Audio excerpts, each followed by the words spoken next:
Na board si Lucas ng oras na iyon. Halos 3 oras din siyang nakipag-usap sa mga babaeng nakatakip ang mukha at wala ni isa sa kanila ang kumibot sa kanyang puso. Habang nakatanaw siya sa labasan, ay napansin niya ang babaeng tumatakbo. Nakasuot ito ng gown na blue at nakamask din. Susundan sana niya ang babae pero hinarang siya ni Samantha. "Oh, aalis ka?" tanong nito. Nawala sa line of vision niya ang misteryosong babae. Wrong timing talaga ang kanyang kapatid. "Samantha, kung ikaw na sa kinatatayuan ko, ganun din ang gagawin mo," sabi niya. "Kaya pwede ba, excuse me, may hinahanap ako." Umalis na siya sa harap nito para habulin ang misteryosong babae. Pero hindi na niya naabutan ito. Pumunta na lang siya sa kubling lugar ng hardin kung saan walang tao. Numupo siya sa bench para makapagpahinga. Ipinikit niya ang mga mata na sandali. At maya-maya pa ay nakarinig siya ng parang may paparating. Mumulat siya at tumayo. Nasorpresa siya na nakita niya ang babaeng nakasuot na blue gown na tumatakbo papunta sa kanya. Hindi ito tumitingin sa dinadaaran nito at panay ang lingon nito sa likuran. Kaya hindi nito napansin na nakatayo siya sa harap nito. At dahil balak talaga niyang harangan ito, ay nagbungguan sila. Nabangga ito sa mga bisig niya. Kita niya sa babae na nasurpresa ito. "Ay, sus Mariusip!" Bulalas nito. Napataas ang kilay niya nang marinig niya ang boses nito. At doon, nakilala niya kung sino ang babae. Pero nagpretend siya na hindi niya alam. Ayaw kasi niyang mapahiya si Agatha. At saka gusto rin niya na nasa mga bisig niya ang babae habang hindi nito alam na kilala niya ito. "Sorry kung nabangga kita," formal na wika niya. Hindi ito sumagot. Tumangulang ito. Nagpumiglas ito sa pagkakahawak niya. Pero hindi niya binitawan ito. "Pwede ba kitang maisayaw?" tanong niya. Sandaling natigilan ito bago umiling. Pero hindi siya pumayag. Sa halip iginaya niya ang babae sa dance floor. Tila nahawi ang mga sumasayaw nang makita silang parating. Sinimulan ng banda ang pagtugtog. Nagsayaw sila ni Agatha habang nakamasid sa kanila ang lahat ng bisita. "Pwede ko bang makuha ang pangalan mo?" Kunwari pa ay tanong niya rito. Hindi ito sumagot. Natatakot marahil ito na mabuking na hindi ito bisita kundi kusinera sa mansyon. Hindi na uli siya nagtanong. Sa halip ay ninamnam niya ang matamis na sandaling iyon. Hinapit niya ang babae na mas malapit pa sa kanya. Damang-dama niya ang malakas sa pagpintig ng puso nito. Napangiti siya. Alam niya na pareho ang kanilang nararamdaman para sa isa't isa. At hindi niya ina-expect ang sarili na ma-attract siya sa katulad ni Agatha. Ang gusto niya sa babae ay iyong sopistikada at elegante. Hindi man nakuha ni Agatha ang mga katangiang iyon, pero nagkaroon siya ng pakiramdam na meron silang koneksyon. Ang dami ng babae na dumaan sa buhay niya, but none of them move his heart the way Agatha was doing right now. Yumukod ang ulo niya papunta sa mga tenga nito at bumulong. "Sino ka ba? Bakit ganito ang epekto mo sa akin?" Hindi ito sumagot. Nakita niya ang panginginig ng mga braso nito. Nang matapos ang tugtog, ay nagpumilit na makawala ito mula sa kanya. Hinayaan na niya ito. Tumakbo ito palayo habang nakasunod dito ang tingin niya.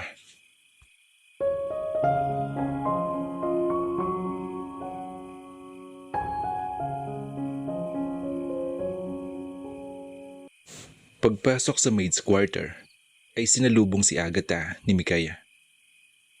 "Hoy, Nakita ko nangyari sa inyo ni Sir Lucas. Nakilala ka ba niya? Nagmamadaling hinubad niya ang gown at sapatos at ang maskara at agad na nagpalit ng maid's uniform.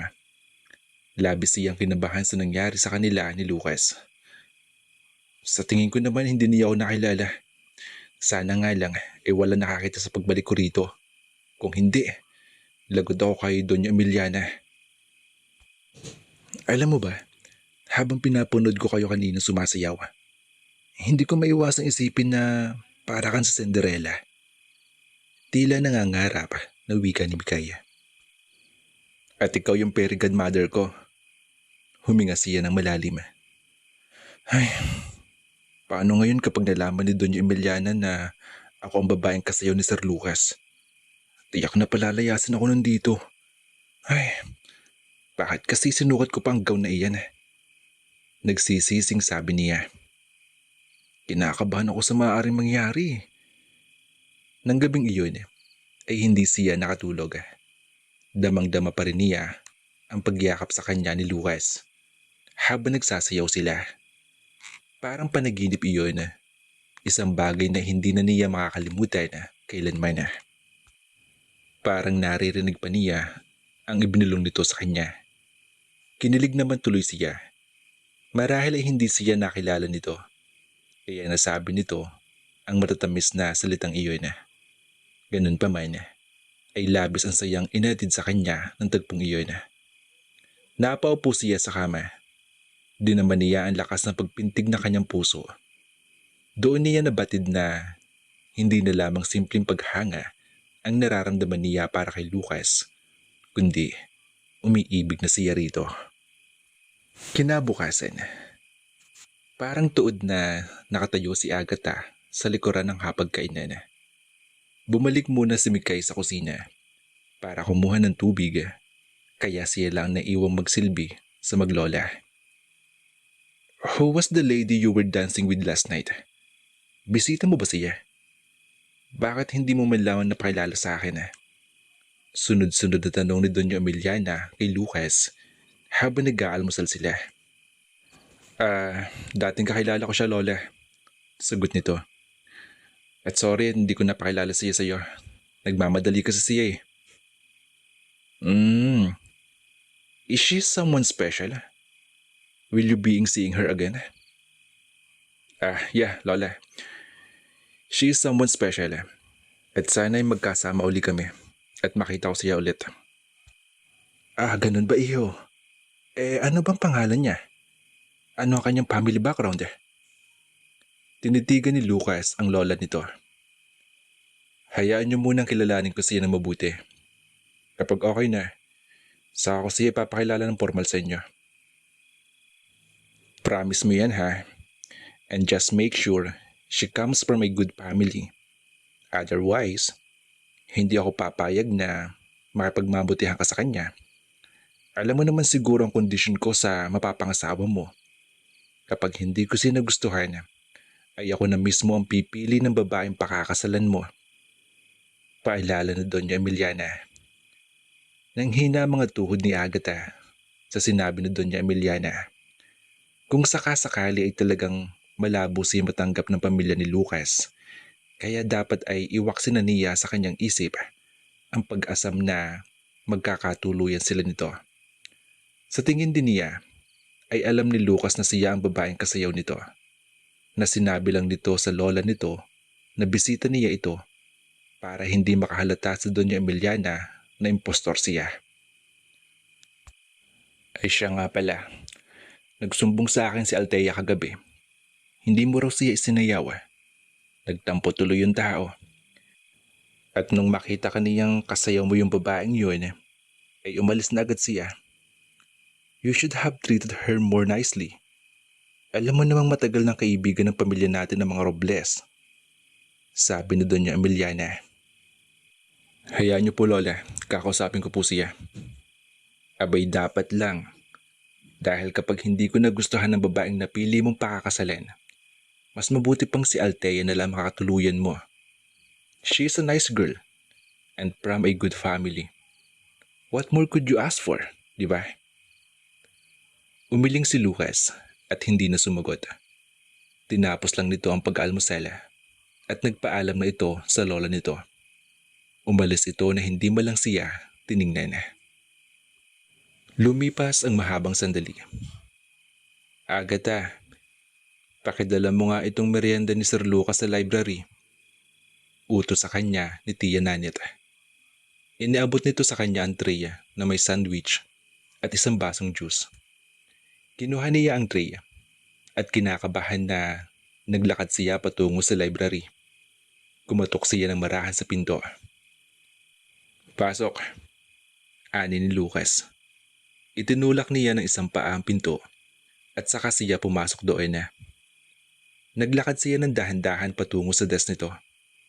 Nakatitig sa kanya si Lucas at dahil doon ay nanginig sa nerbiyos ang mga kamay niya. Nang maibaba niya sa gilid ng mesa ang tray, ay tumalikod na siya para umalis. Pero tinawag siya nito. Agatha, sandali lang. Humarap ulit siya rito. May kailangan pa po ba kayo? Magala na tanong niya. Magpaalam ka sandali kay Manang Nanit. Kailangan natin mag-usap. Ano po ang pag-uusapan natin? Baka pwedeng dito na lang po sabihin. Agatha, this is a private matter between the two of us. Ayoko may ibang makakarinig sa sasabihin ko. Kaya kung alam mo ang makakabuti sa'yo, magpaalam ka ng maayos kay Manang Nanit. Tatagpuin kita mamaya sa church in 30 minutes. Dinala siya ni Lucas sa isang restaurant pagkatapos silang magkita sa simbahan. Akala mo ba, hindi kita nakilala kagabi? Did you think I would fall for your prank? Galit na paratang nito sa kanya. Sir Lucas, hindi po kalokohan nangyari kagabi. Wala po talaga akong balak na lukuhin kayo. Ipinasuot lang po sa akin sandali ni Mika yung gown ng kapatid niya. At wala po akong planong lumabas ng kwarto kaya lang ay biglang dumating ang mga klasiko. At pinagmadali ako ni Tia Nanit na harapin sila. Kaya po hindi na ako nakapagbihis. Mangiyak-ngiyak na paliwanag niya. Nakahanda ka ba sa maaaring mangyari kung sakali? Kumunot ang kanyang noo. Ano pong ibig niyong sabihin? Nalilitong tanong niya. Whether you plan this or not, you are already involved with me. What I want to know is, do you love me? Mapangahas na tanong nito. Natulala siya sa tanong nito. Uminom siya ng tubig para makalma ang kanyang puso. Hindi niya alam kung paano sasagutin ang tanong nito. I have been watching you for 3 weeks now. Don't get me wrong but I did a little background check on you.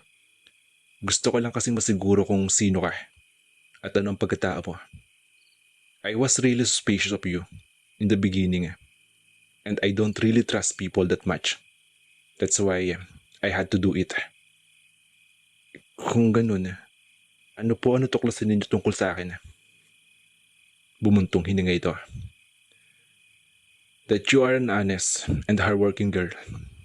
That people think highly of you and you are loved by everyone who knows you. I'm sorry for ever doubting your character, Agatha. Mali yung mga iniisip ko tungkol sa'yo. Napamaang siya sa mga papuring sinabi nito tungkol sa kanya. Minabuti niyang huwag magbigay ng reaksyon dahil natatakot siyang masabi ang tunay na saloobin niya. Balik tayo sa tanong ko, Agatha. Mahal mo ba ako? Because the truth is, I think I'm beginning to fall in love with you. Sir, nagbibiro ba kayo? Paano mangyayari na magkakagusto kayo sa santulad ko? Tumingin ito sa mga mata niya.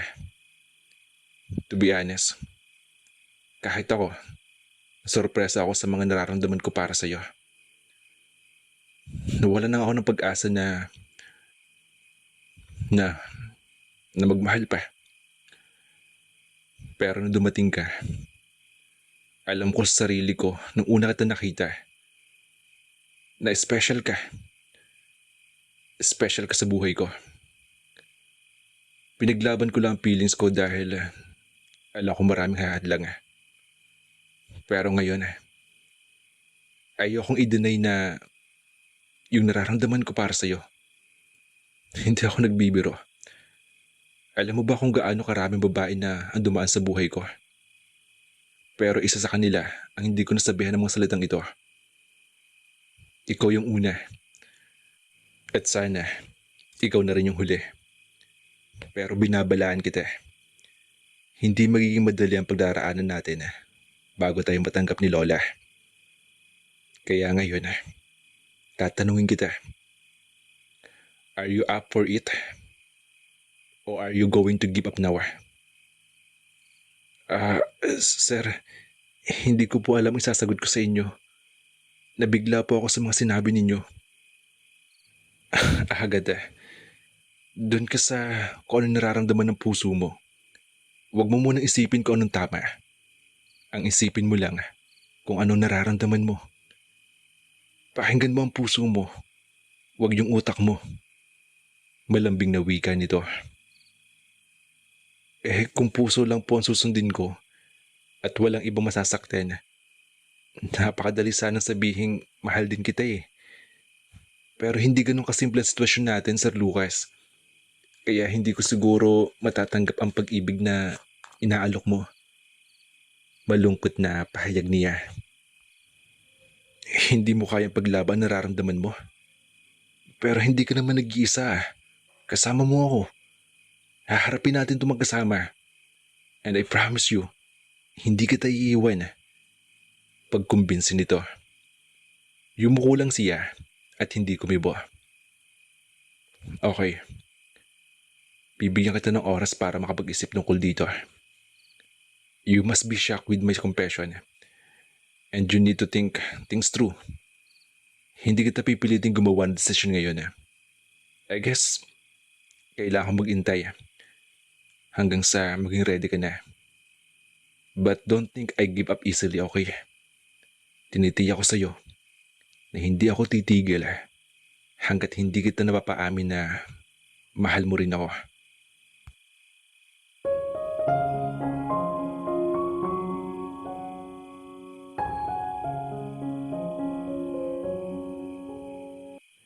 Nang mga sumunod na araw ay ipinakita ni Lucas kay Agatha ang pagmamahal nito. Sinuyo siya nito. Halos gabi-gabi ay sinusundo siya nito sa eskwelahan niya. Marami rin itong binibigay na regalo na pilit na tinatanggihan niya. May mga pagkakataon na nakakapag-usap sila sa hardin kapag tulog na ang lahat. Siya na rin ang halos nag-aasikaso ng mga pangangailangan nito. Pero nag-iingat siya na hindi makahalata ang kanyang tiyahin. Tiyak na hindi nito magugustuhan na nakapagmamabutihan na sila ni Lucas. Nagkakalapit na kanilang mga damdamin at alam niyang hindi na niya may tatago ang tunay na nararamdaman niya rito. Ang kailangan na lang niya ay sapat na lakas ng loob para harapin si Doña Emiliana at ang kanyang tiyahin. Ang sabi ni Lucas ay hindi siya nito iiwan. Dahil doon ay unti-unti siyang nakukumbinsi na tanggapin ang pag-ibig nito. Noon lang siya umibig at natatakot siyang baka mawala pa sa kanya ang lalaking pinakamamahal niya kapag hindi agad niya inamin ang tunay na saloobin niya. Kailan ka ba graduate? Tanong nito sa kanya nang sundon uli siya nito. Gagraduate na ako sa March. Pero kailangan ko pa mag-OJT sa loob ng 2 buwan. Kasama yun kasi sa curriculum That's good.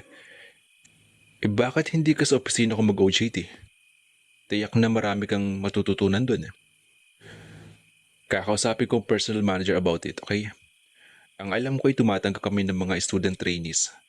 At kung maganda ang performance, kinukuha namin ng permanente. You should do your best. Magandang opportunity to para sa'yo. Paano kung malaman ito ng lola mo? Baka magtaka siya kung bakit tinutulungan mo ako. Agad let me handle her, okay? Sa tingin ko nga Matutuwa pa siya na tinutulungan kita. Ang gawin mo na lang, mag-concentrate ka na lang sa pag-aaral mo at ako nang bahala sa lahat. Pero make sure na may oras ka pa sa akin ha. Nakangiting sabi nito. Labis sa kagalakan ni Agatha sa mga nangyayari sa kanyang buhay. Pero labis din ang pag-alala niya. May takot sa kanyang puso dahil alam niya na hindi magiging madali na kumbinsihin ng pamilya ni Lucas na tanggapin siya. Ang tanging nagpapalakas sa kanyang loob ay ang paulit-ulit na pangako ni Lucas na hindi siya nito pababayaan at iiwan. Unti-unti ay nabubuo na ang loob ni Agatha na harapin ang hamon ng kanilang pag-ibig. Nawawala na ng bahagya ang kanyang pag-alinlangan.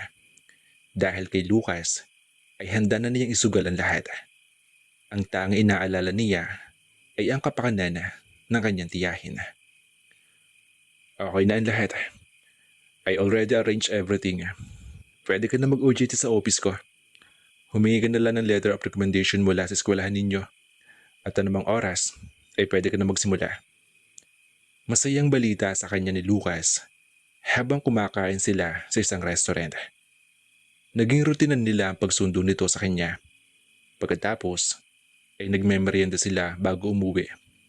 Bumababa lang siya sa di kalayuan sa bahay at pinapauna niya si Lucas na pumasok sa mansyon.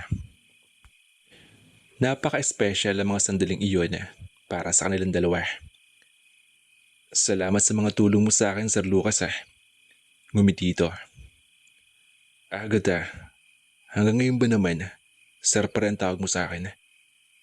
Napatungo siya. Naiilang kasi akong tawagin ka sa pangalan mo eh.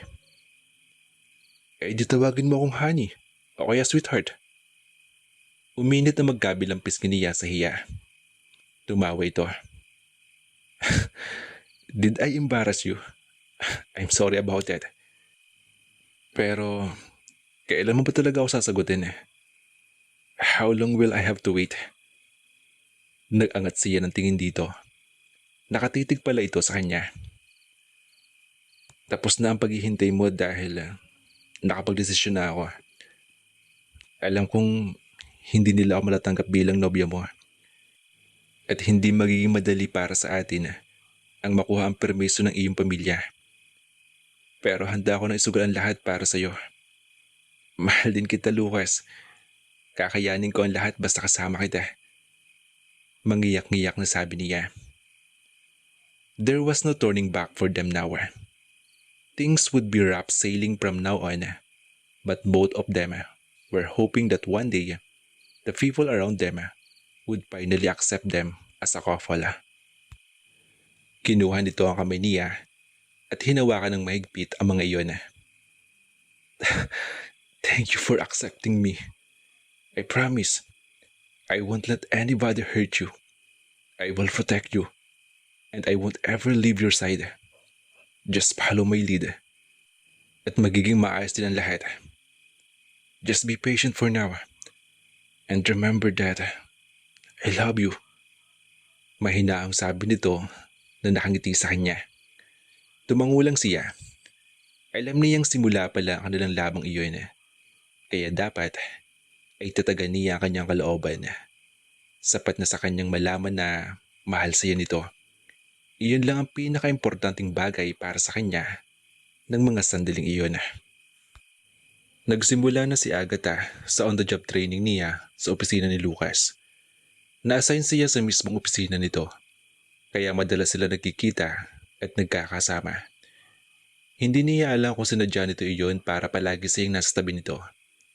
Labis ang kasiyahan niya dahil alam niyang aalalayan siya nito. Pero dapat din ay magkaroon siya ng distansya sa isa't isa. Habang nasa trabaho, mahirap na magkaroon ng chismis tungkol sa kanila dahil tiyak na makakarating iyon kay Doña Emiliana. Nanet, sabihin mo kay Agatha na sumabay na siya kay Lucas sa pagpasok sa opisina. May lalakarin pa kasi ako. Utos ni Doña Emiliana. Tumango naman ang kanyang tiyahin. Nang malaman ni Doña Emiliana ang tungkol sa pag-OJT niya, ay natuwa ito ng labis. na ikinuluwag ng dibdib nila ni Lucas.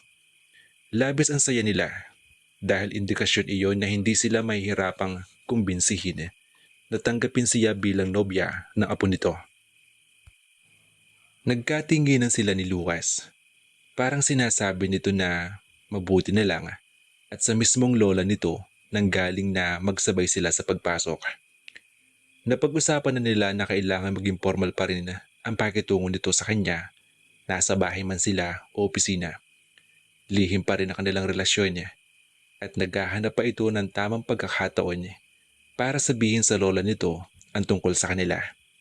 At naiintindihan naman niya iyon. Ang gusto ni Lucas ay makagraduate muna siya ng pag-aaral nang makaalis siya sa pagiging katulong sa mansyon. Nais din nito na bihisan siya, hindi dahil ikinahihiya nito ang kanyang itsura. Gusto lang daw nito na masanay na siya sa magiging buhay niya sa sandaling magpakasala sila. Kailangan din daw na may mapatunayan muna ito sa trabaho. He wanted to gain the trust and respect of his grandmother. Then and only then would he have the courage to tell her about his plans to marry her. Pero kung sakali man daw na hindi sila matanggap ni Doña Emiliana, ay nakahanda itong talikuran ang marangyang pamumuhay. Huwag lang siyang mawala rito. Lalo niyang minahal ito dahil doon. Na-assign si Agatha bilang executive assistant ni Lucas. Batid niya ang katulad niyang trainee ay hindi maaaring bigyan ng mabigat at tungkulin, lalo na at unang araw pa lang niya sa opisina.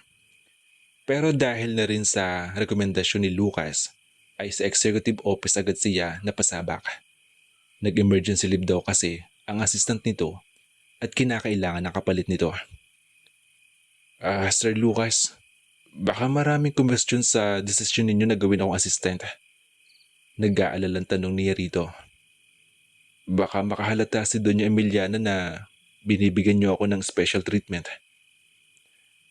Agatha, don't worry about it. Ang isipin mo na lang ngayon ay kung papaano mo mapapagsisilbihan ng maayos. Dahil kapag hindi ko nagustuhan ang performance mo, tanggal ka agad dito. So make sure to make me happy all the times. Understand? Pilyong sabi nito. Napailing na lang siya. Madalas kasi ay idinadaan na lang nito sa biro ang kanilang problema. Ayaw raw nito mag-isip siya ng kung ano-ano. He always protected her and made sure she was comfortable. Pero alam niya na darating din ang panahon kung saan kailangang harapin niya ang mga taong tiyak na hadlang sa kanila. He couldn't shield her forever from people who were out to tear them apart, as they knew they had a relationship. Maya-maya pa ay lumapit ito sa kanya at niyakap siya. Ayaw mo nun. Lagi mo na ako mababantayan. Alam mo na ang mga lakad ko at kung sino ang mga kinakausap ko. Malalaman mo talaga na faithful at good boy ako. Biro ni Lucas. Nagpumigla siya mula sa pagkakayakap nito. Natatakot siya na baka may makakita sa kanila. Lucas, tama na. Hindi to ang lugar para sa kalokohan mo. Pupunta na ako sa work area ko. Baka marami nang tumatawag. Pagdadahilan niya. Lumabas na siya ng opisina nito para simulan ang kanyang mga trabaho.